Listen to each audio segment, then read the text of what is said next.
कि जूट रोटी न कपड़ा मकानमा के तनी जारता टिलास बिनु कफनवा।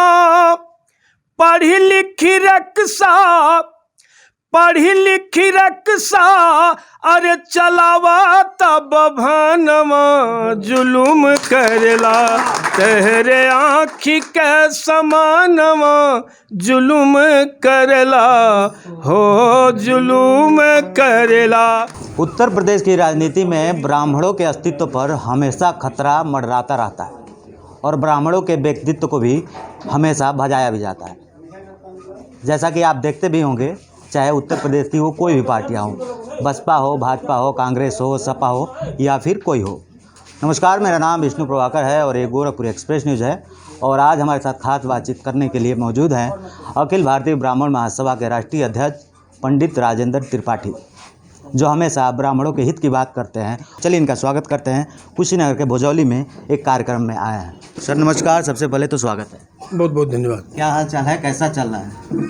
अब ये तो पूरा आप मीडिया के हैं, आप देख रहे होंगे। नहीं, आपका क्या हाल चाल है, ताकि आप तो मैं तो स्वस्थ हूँ, एकदम ठीक हूँ। की बात करते हैं। बिल्कुल बिल्कुल। और आप राष्ट्रीय अध्यक्ष हैं अपनी संस्था के। जी। मुख्यमंत्री गोरखपुर के हैं और आप भी उनके जिले के रहने वाले हैं। पूर्वांचल के ब्राह्मणों के लिए आप क्या कर रहे हैं?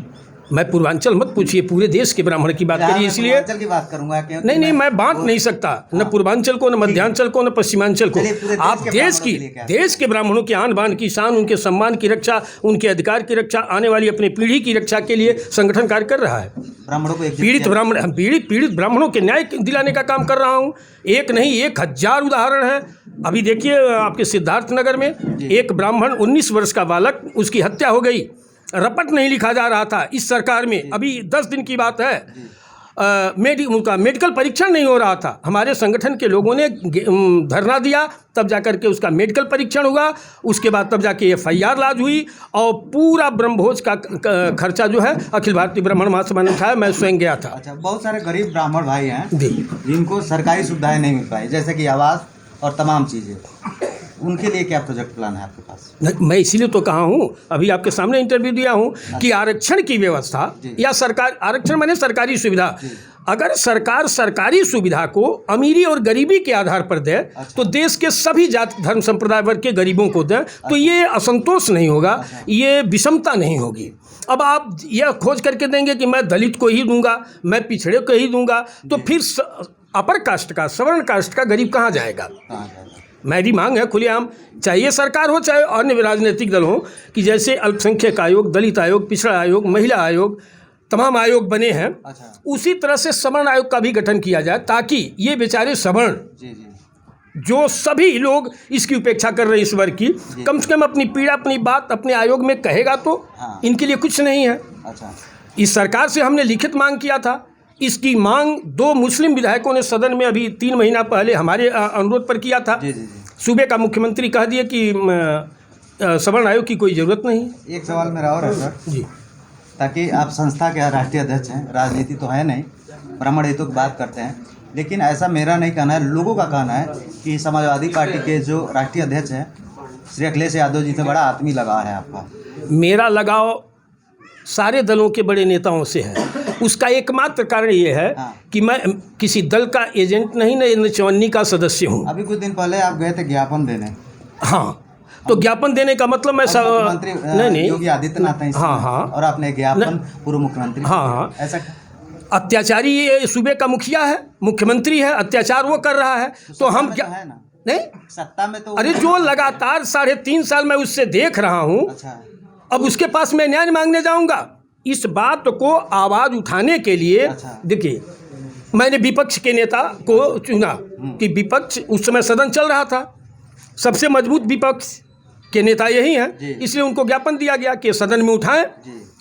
यह सरकार ढोंग कर रही है, झूठ बोल रही है और हिंदुत्व का फर्जी चोला ओढ़ करके देश के हिंदुओं को धोखा देने का काम कर रही है। हिंदुओं को बारूद के मुहाने पर खड़ा करके हिंदू और मुस्लिम के बीच में कत्लेआम करा करके सत्ता पर प्राप्त की। सत्ता प्राप्त करने के बाद इस साल का जो योगी आदित्यनाथ ने अपना बजट पेश किया है, उसमें 1395 करोड़ उर्दू और मदरसा के लिए दिया है। वहीं हिंदुत्व के नाम पर मैं ये कहूँगा संस्कृत सारी भाषाओं की जननी है, उसको 294 करोड़ देते हैं। यही हिंदूवादी सरकार है। ये अपने और नहीं विद्यालय को बंद कर रहे हैं संस्कृत को।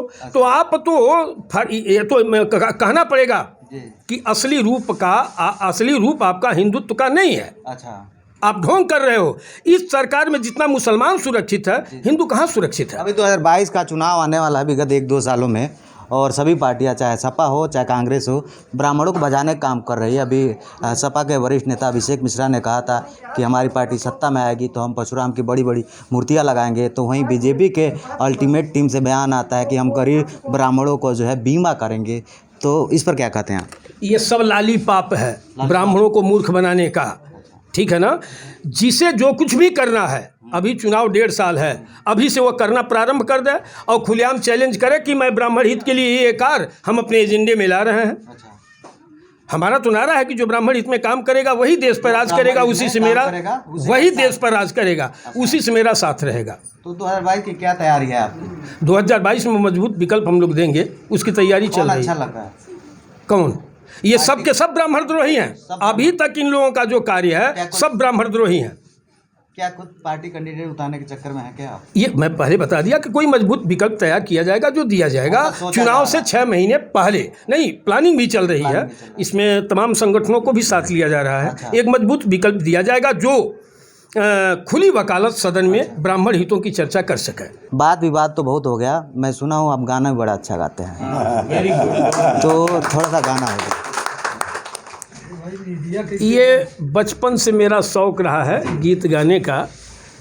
अगर आपका ये आदेश है तो एक लाइन मैं सुना दूंगा। मेरी गुजारिश है। नहीं, आदेश मानेंगे। एक आरक्षण, जिस आरक्षण पर आपने सवाल किया, ये मेरी स्वयं की रचना है और मैंने लिखा था इसको, और 2 साल पहले, अब तो उम्र भी ज़्यादा हो गई, अब दौड़ा कर रहा हूँ, लेकिन एक लाइन सुना रहा हूँ, भोजपुरी में है। जी जी। आरक्षण के फांसरी लगाई बेईमानवा जुलुम करेला, तेरे आँखी के समानवा जुलुम करेला, हो जुलुम करेला। इसके आगे है कि जो ब्राह्मणों की हालात है मैं उस पर नज़र डालूंगा। हाँ, जूठे रोटी न कपड़ा मकानमा, केतनी जारता टिलास बिनु कफनवा। ये हालात है ब्राह्मणों की। उनको आरक्षण की जरूरत नहीं है इस सरकार की निगाह में, तो उस पर है कि जूठे रोटी न कपड़ा मकानमा, केतनी जारता टिलास बिनु कफनवा। पढ़ी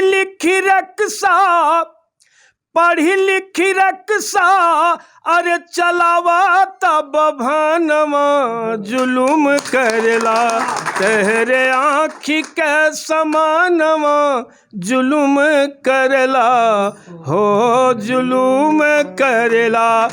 सरकार की ये उपेक्षा है, लेकिन अगर आज भारत सुरक्षित है तो ये ब्राह्मण पुत्रों की देन है।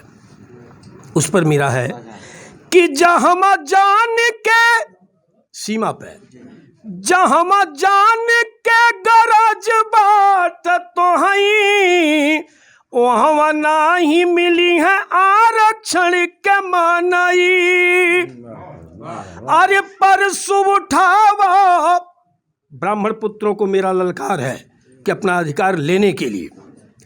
अरे परसु उठावा परशुराम के नंदनवा जुलुम करेला, तेरे आँखी के समानवा जुलुम करेला, हो जुलुम। अपने ब्राह्मण भाइयों का दर्द सुना रहे थे अखिल भारतीय ब्राह्मण महासभा के राष्ट्रीय अध्यक्ष पंडित राजेंद्र त्रिपाठी जी। आज खास सीरीज़ में इनकी कहानी विष्णु प्रभाकर के साथ, गांव वाले रिपोर्टर के साथ। मेरे कैमरे के पीछे अभय राव। जय हिंद।